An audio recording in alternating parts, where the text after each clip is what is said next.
and I'm feeling good.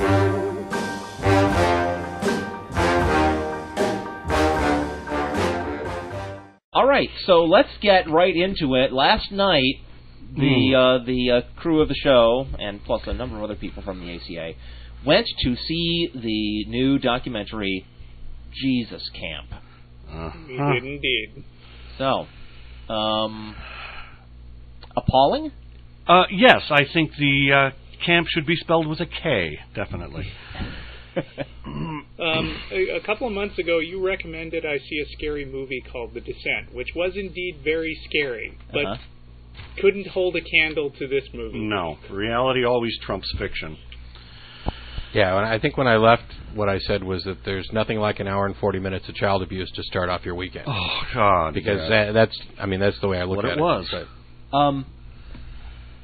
It was not a pleasant experience. I'm gonna take a slightly different angle and just sort of make the because otherwise we're just all going to agree. Well, yeah. I was actually slightly less appalled than I expected, but let me explain what I mean by that. Right.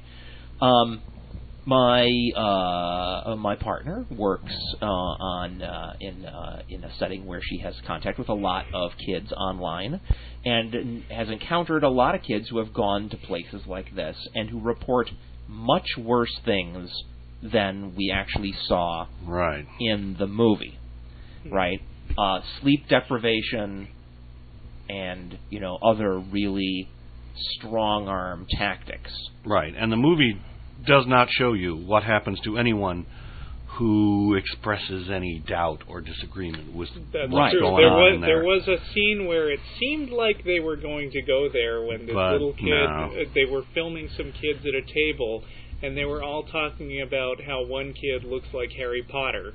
And they had previously been told that Harry Potter is evil by the camp counselor. And then another kid says, "My mom won't let me watch Harry Potter, but I watch it at my dad's house." Right. See, but stuff like that sort of gave me this slender ray of hope. Right. The kids themselves, a lot of the kids, are just not taking it all that seriously. I wonder if on the kids' part, a lot of it isn't play acting. Do we need to set this up? Yes, we should. Just to make sure that the people how deep to the show. should we get into spoilers? Oh, we're going to get really deeply into spoilers. Sorry, if you don't like it, turn off the show, listen to the podcast after you've seen the movie. Although I highly recommend, no matter what we say, that anybody who's interested in any of these subjects actually go see this documentary, because it's in test markets right now. And I'm of the opinion that this is something that everybody needs to see, because those people who are marginally religious may leave with an opinion much like my own, and I think it's worth... And yes, we hereby endorse this movie. Okay, another thing is that I'm pretty much usually a follower, but watching this movie, I came out of the theater going, I got to do something. We were going to set this up, so in case any of you out there have not heard of this film, even though, pretty much every single freaking one of you sent us an email to tell us about it, in case there's somebody out there that doesn't know what it is. It's a documentary about what goes on in this Christian summer camp, right-wing fundamentalist Christian summer camp, where they... Bible camps. They basically, I think, spiritually abuse these young children. Mm-hmm. When I say spiritual, I mean exactly what Christians really mean, even though they think that what they mean is some kind of supernatural thing. What they really mean is extreme emotional manipulation trauma. and right. Although, to be fair, I mean, the kids believe that they're happy to be there. They act happy, they smile and talk about how excited they are and how on fire for Jesus. Right, the camp is called Kids on Fire. Yeah. Right. And it takes place at what? Devil's Lake? Devil's Lake. I was surprised that they didn't make a big deal about how we've taken over Devil's Lake. It used to be the Devil's Lake, now it's Jesus' Lake. Yeah. It used to be the Devil's Lake, and now there's Kids on Fire. Maybe it's just a hidden... On fire, right, if you're on fire, you just take a dunk in the Devil's Lake, and it'll put you right out. Maybe it's just a hidden message to their evil demonic masters. Yes, I don't know. Because I've often thought, and I actually wrote a play about this in college, that wouldn't it be kind of an interesting twist of fate if it turned out there was a God and a Satan, but the way Satan works through mankind is by supporting fundamentalism. He pretends he's God. Right. That's what I would do if I was the devil. Hell yeah. Day one.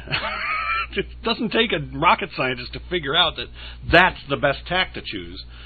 Good grief. Well, that's actually, within Christianity itself, that's something that's common, at least among believers that I knew, is this idea that the devil's out to deceive you. Right. And right. But my point is always good at it in the stories. Yeah. Well, yeah, they make him out to be kind of stupid in the Bible. Right. I mean, right to the point of he's actually going to tempt Jesus. If Jesus is actually God, what the hell can the devil possibly tempt him with? Right. I'll give you all this earth. I created this shit, bro. Take off. And one of the things, the stories you hear about the devil going to tempt people, I mean, not in the Bible, but like later stories, they're like, I mean, take The Devil Went Down to Georgia, where the devil pops up and says, "Hi, I'm the devil. Do you want to bet your soul on this gold fiddle?" I mean, if the devil was really setting out to deceive people, you'd think that he'd appear in some slightly less obvious guise, even though it works in the song. And how he could get more souls? He could make hell attractive. Right. Good point. That whole selling of your soul thing implies that there's some kind of contract law that supersedes, that is more powerful than what the God and the devil can do. That there's some binding. And there's Christians that believe in that kind of shit. I mean, if you've seen or read the Lion, the Witch, and the Wardrobe Chronicles of Narnia thing, the Aslan God, Jesus character, has to submit to being ritually sacrificed by the witch because the higher magic. There's this higher magic, which is a reference to some sort of deal that was made that even God has to live by. And they also believe shit that. They also assume that the devil apparently can't read the Bible. Oh, I think he wrote because it. if he read the Bible, he'd know how to screw up God's plan. He could just sit on his ass and do nothing. Okay, but can we bring the conversation back to the movie? No. Well, I wanted to make the one point that I started to make at the beginning, which was that if you actually do believe that there is a supernatural devil who is kind of a lesser god, who is supernaturally powerful and out to deceive you, and that God is somehow beyond your comprehension and understanding, then you have to admit to yourself that you have no possible way of knowing whether or not what you believe is actually true, or whether or not you've been deceived by this supernatural being, and it's all just a matter of, I'm going to take it on faith. All the Christians, I guess, they all think, you cannot fool me.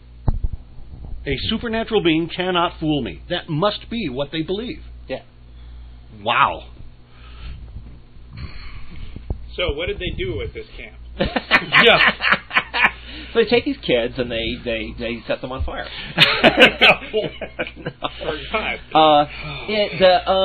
It's like it's a camp event, and there's like outdoor activities that they do, and hiking and riding around like go-karts fun and stuff. There's the fun stuff, but musical shows for each other. Yeah, but a lot of it is whipping them into a frenzy. Not a whole lot different than what you see at any fundamentalist church.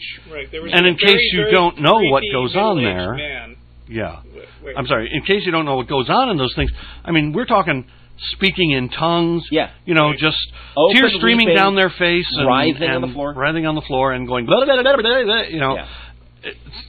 This is appropriate behavior, apparently. Tongues, though, not one. There were a lot. Oh, were there? I Yeah. never saw one. Every time the adults went, the kids were doing it? And the kids were doing it. Maybe I was just not paying attention. I don't know. There was this extremely creepy middle-aged God, that was weird. Who was talking about abortion, uh-huh. And he handed out little plastic teeny baby figures to the kids, so that lying about how developed the fetuses were that those represented. Right, because it looked exactly like a little baby. And then they put some red tape over their mouths, and the tape said "life" on it, which I didn't understand at all. But, religious people do all kinds of crazy symbolic things that really we just don't didn't get the care explanation. what it meant. Yeah. And even if we had the explanation, we'd probably still be going like, I don't get it. But yeah. That was not shown. Ooh. ooh, ooh, ooh.